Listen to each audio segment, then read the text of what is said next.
ఇక తెలంగాణలో జరిగిన ఎమ్మెల్సీ ఎన్నికల్లో తామే నైతికంగా గెలిచామని కాంగ్రెస్ ఎమ్మెల్సీ జీవన్ రెడ్డి అన్నారు. ఈ గెలుపు బీజేపీకి అనైతికమని బండి సంజయ్ తెలుసుకోవాలంటూ ఆయన వ్యాఖ్యానించారు.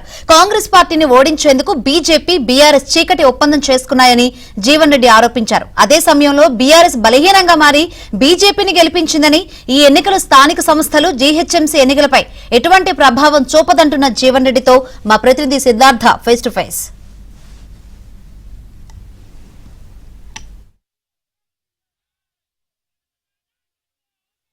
గ్రాడ్యుయేట్ ఎమ్మెల్సీ స్థానాన్ని కాంగ్రెస్ కోల్పోయింది. దీనిపై మనతో మాట్లాడడానికి ఎమ్మెల్సీ జీవన్ రెడ్డి ఉన్నారు, ఆయనతో మాట్లాడదాం. సార్, మీ సిట్టింగ్ స్థానం, మీరే ప్రాతినిధ్యం వహిస్తున్నారు, చాలా ఎఫర్ట్ పెట్టారు, కాకపోతే ఓడిపోయారు. అసలు ఏంటి పొరపాటు ఎక్కడ జరిగింది? పొరపాటు అన్నది లేదు, బట్ వాస్తవం గెలవాల్సిన స్థానం. And we are very confident also.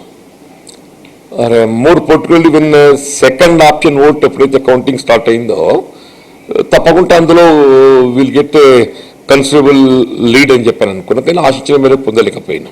అంటే ఇది ఒక విధంగా ఏదైతుందో వాస్తవంగా the contest was not only between Congress and BJP.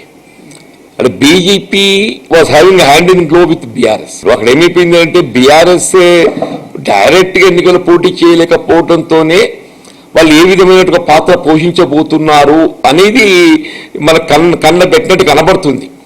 వాళ్ళు ఏదైతే how to get defeat Congress party అనే ఆలోచనతోనే వాళ్ళు ఎంతవరకు వాళ్ళ వ్యూహాలు పొందుపరిచిన తప్పేదైతుందో వాళ్ళకి ఎట్లా వాళ్ళ అభ్యర్థి ఫీల్డ్ లేడు. వాళ్ళకి కావాల్సిన కాంగ్రెస్ అభ్యర్థి గెలువకుండా చూడాలి.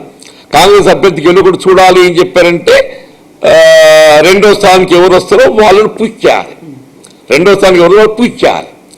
ఏదైతే BJP is apparently is national party, రేపు ఏదైతుందో వాళ్ళు కలిసి పనిచేసుకోవడానికి అవకాశం ఉన్న పార్టీ కాబట్టి ఏదైతుందో ఇన్వే BRS BJP joint combined together వాళ్ళు క్యాంపెయిన్ చేసుకోవడం కానీ అంతర్గతంగా ఏ విధంగా ఓటు రాబట్టుకునే ప్రయత్నం చేయాలి. ఇదంతా చేయడంతో ఏదైతుందో it's very small margin, 5,000 votes is not big.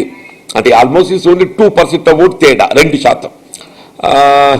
అంటే ఒక విధంగా నా దృష్టిలోనైతే నైతికంగా ఇది కాంగ్రెస్ పార్టీ అభ్యర్థికి నేను ఓటమిగా భావించడం లేదు, గెలుపుగానే భావిస్తాను చెప్పంటున్నా నైతికంగానైతే.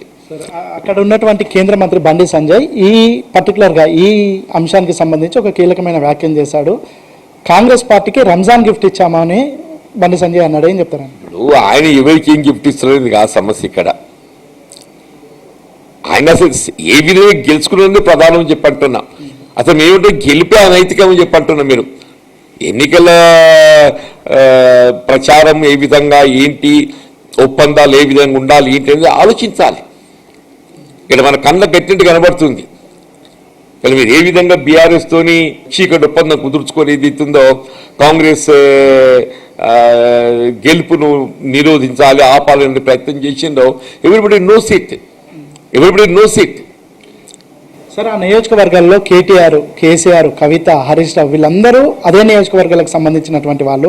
అయినప్పటికీ వాళ్ళు అభ్యర్థిని పోటీ పెట్టకుండా బీజేపీ కోసం అంత సాక్రిఫైస్ చేస్తారని అనుకోవచ్చు. అసలు ఎట్లా అర్థం చేసుకోవాలి దీన్ని? It is not sacrificing for BJP. ఇక్కడ ఏదైతుందో కాంగ్రెస్ ను గెలవకుండా చూడాలి వాళ్ళ లక్ష్యం. కాంగ్రెస్ ను గెలవకుండా చూడాలని వాళ్ళ లక్ష్యం. దానికి ఏ మార్గాన్ని ఎంచుకోవాలి? వాళ్ళు బలైన మంచిదే. మన పార్లమెంట్ ఎన్నికలు ఏం జరిగింది? వాళ్ళు బలైన మంచిదే కానీ ఇది కాంగ్రెస్ పార్టీకి వెళ్ళకుండా చూడాలి. ఇప్పుడు చివరికి ఏమైపోయింది? పార్లమెంట్ ఎన్నికల్లో కూడా బీఆర్ఎస్ బలైపోయింది, కాంగ్రెస్ ను నిరోధించగలిగినారు. ఇప్పుడు కూడా ఏంటి, వాళ్ళు బలైపోతూ కూడా ఏది ఇస్తున్నదో కాంగ్రెస్ ను నిరోధించగలగాలి. అదే వాళ్ళ యొక్క ఆలోచన కనబడుతుంది. సార్, ఫైనల్ గా ఈ గెలుపు మీద రానున్నటువంటి స్థానిక సంస్థల ఎన్నికలపైన లేదంటే జిహెచ్ఎంసీ ఎన్నికలపైన బీజేపీకి ప్లస్ పాయింట్ అయ్యే అవకాశం ఏమైనా ఉందా? ఈ విధంగా దానికి సంబంధం లేదు. ఇప్పుడు స్థానిక సంస్థల ఎన్నికలు ఎప్పటికీ ఎట్లుంటాయి కదా అని చెప్పారంటే వాళ్ళ గ్రామాల అభివృద్ధి, అక్కడ నగరాల అభివృద్ధి. ఇవాళ రాష్ట్రంలో కాంగ్రెస్ ప్రభుత్వం అధికారంలో ఉన్నది. ఈ రాబోయే 3.5 సంవత్సరాల కాలం ఏదైతుందో కాంగ్రెస్ ప్రభుత్వం అధికారంలో ఉంటుంది. ఈ ఎన్నిక కూడా ఏదైతుందో 80% అంటేమో లోకల్ బాడీ రిజల్ట్ ఏదైతే కాంగ్రెస్ పార్టీకి అనుకూలంగా వస్తుంది. ఇది మొత్తానికైతే ఇక్కడ కాంగ్రెస్ పార్టీ ఓడిపోవడానికి బీజేపీ బీఆర్ఎస్ ఏకమై కాంగ్రెస్ పార్టీ గెలవకుండా ప్రయత్నం చేశాయి. కానీ నైతిక విజయం మాత్రం కాంగ్రెస్ పార్టీదే అని ఎమ్మెల్సీ జీవన్ రెడ్డి చెప్తున్నారు. వీడియో జర్నలిస్టు రాజీవ్తో సిద్ధార్థ, ఏబిఎన్ ఆంధ్రజ్యోతి, హైదరాబాద్.